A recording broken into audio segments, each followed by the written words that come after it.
Hello friends, welcome to Riyaz classes. Welcome to another session of marketing management, जहाँ पे हम unit 2 पढ़ रहे हैं of which is called marketing environment.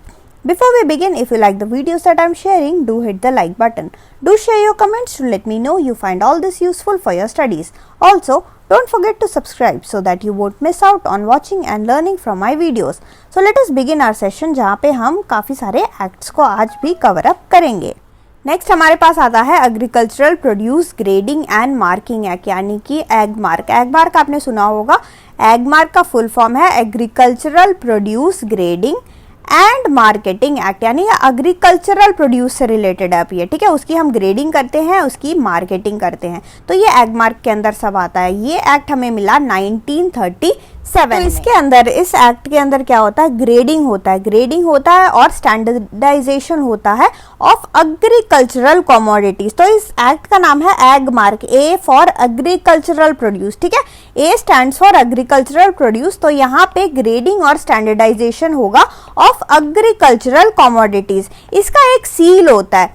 जो भी ये स्टैंडर्ड, जो भी ये क्वालिटी स्टैंडर्ड सेट किया है हमारे गवर्नमेंट ऑफ इंडिया ने, जो भी उस स्टैंडर्ड पे खरा उतरेगा उसको ये सील, उस प्रोडक्ट पे ये सील आपको लगा हुआ मिलेगा, एग मार्क का सील।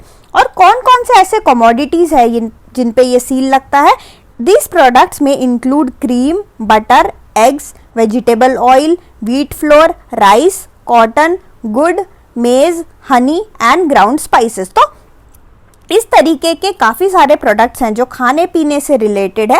ये सारे प्रोडक्ट्स में एग मार्क का मार्क लगता है और ये सारा मार्क काफ़ी ज़्यादा रिगरस इंस्पेक्शन के बाद लगता है। ठीक है, हमारा गवर्नमेंट जो है रिगरस स्टैंडर्ड सेट कर रखे हैं और इंस्पेक्शन होता है। अगर इन सब पे वो प्रोडक्ट खरा उतरता है तो उसको एग मार्क का सील मिलता है। अब यहाँ पे कस्टमर को क्या फ़ायदा है?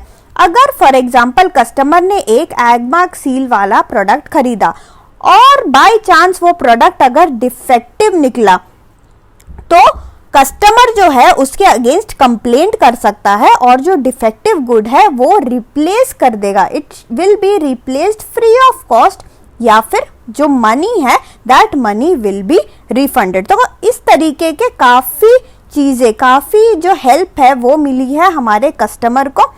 1937 में हमें ये एक्ट मिला था।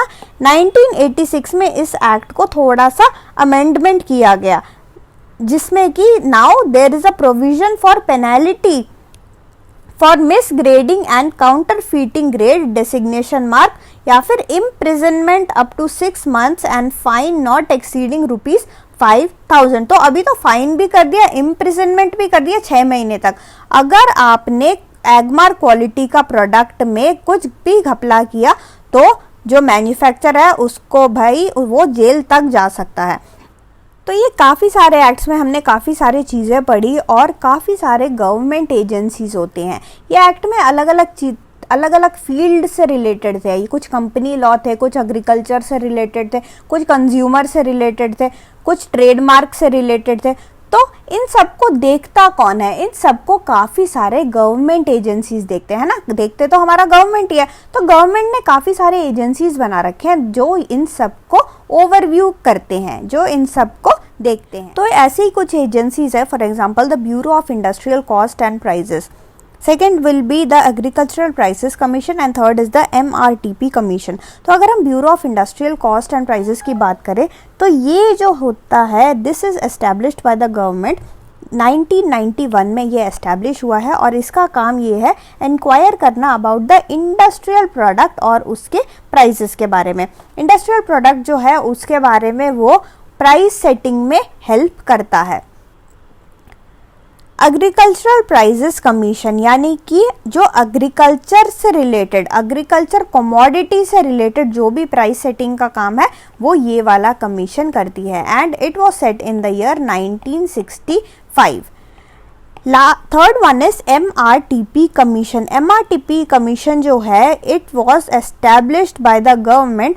काफ़ी सारे रिस्ट्रिक्टिव ट्रेड प्रैक्टिस या फिर जो मोनोपोलिस्टिक ट्रेड प्रैक्टिस है उनके खिलाफ एक्शन लेने के लिए, उनके खिलाफ इंक्वायरी करने के लिए MRTP कमीशन को हमारे गवर्नमेंट ने सेटअप किया है। तो अगर हम restrictive and unfair trade practices की बात करें तो अगर हमारे इस कमीशन को कहीं से भी इंफॉर्मेशन मिलती है, चाहे वो कंज्यूमर कंप्लेंट करे, चाहे वो गवर्नमेंट का कोई हिस्सा चाहे वो स्टेट गवर्नमेंट कंप्लेंट करे या सेंट्रल गवर्नमेंट रिफर करे या कोई डायरेक्टर जनरल एप्लीकेशन फॉरवर्ड करे या फिर कहीं से भी कोई भी इंफॉर्मेशन इस कमीशन को अगर मिला रिगार्डिंग अनफेयर ट्रेड प्रैक्टिस या फिर मोनोपोलिस्टिक ट्रेड प्रैक्टिस, तो ये जो MRTP कमीशन है वो इस पे एक्ट कर सकता है।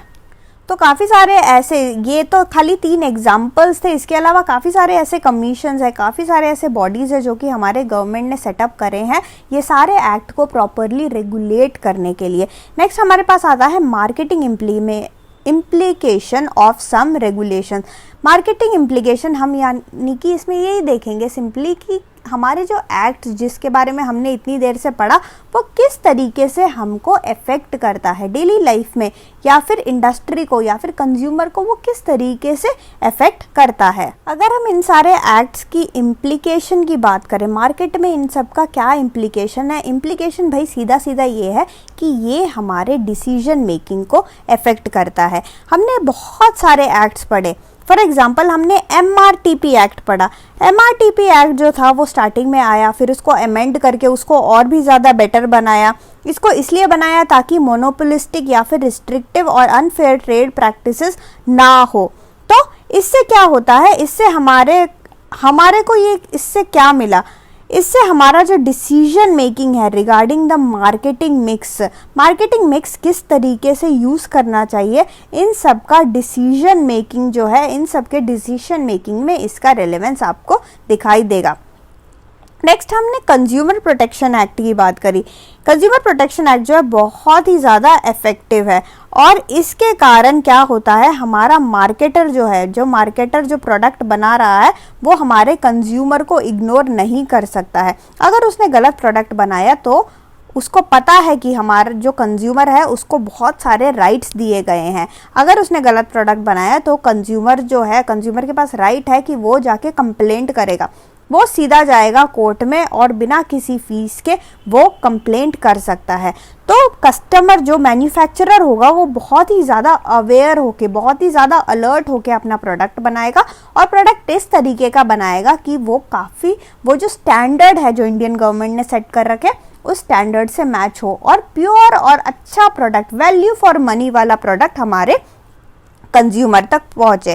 तो अगेन ये हमारे डिसीजन मेकिंग, कंपनी के डिसीजन मेकिंग को वो क्या कर रहा है, वो अफेक्ट कर रहा है। इसके अलावा इंडस्ट्रीज डेवलपमेंट एक्ट है, वो इंडस्ट्री का डेवलपमेंट किस तरीके का होगा, रेगुलेशन किस तरीके से होगा, major economic loss of the countries which has been design to regulate the industrial activities. तो इस एक्ट से हमें पता लगता है हमारा इंडस्ट्री किस तरीके से डेवलप हो रहा है, किस तरीके से उसका रेगुलेशन हो रहा है, इन सब से रिलेटेड जो डिसीजन मेकिंग है वो हमें मिलता है। Indian contract act, sale of goods act, जो इंडियन कॉन्ट्रैक्ट एक्ट है वो भी काफ़ी इंपॉर्टेंट एक्ट है। इसके अलावा जो ट्रेडमार्क एक्ट है, कंपनीज एक्ट है, सेल्स ऑफ गुड एक्ट है, अगर आप bureau of Indian standard act की बात करो तो ये हर चीज़ में, हर वो गुड जो सेल हो रहा है, हर वो प्रोडक्ट जो सेल हो रहा है, भले ही दो लोग अपने बीच में कॉन्ट्रैक्ट बना रहे हैं, तो इन सब में ये छोटे छोटे एक्ट्स कहीं ना कहीं लोगों को इन्फ्लुएंस कर रहा है, लोगों के लाइफ को वो अफेक्ट कर रहा है, लोगों की डिसीजन मेकिंग को वो अफेक्ट कर रहा है। इसके अलावा कुछ स्पेसिफिक इंडस्ट्रीज के लिए एक्ट हमने पढ़े थे।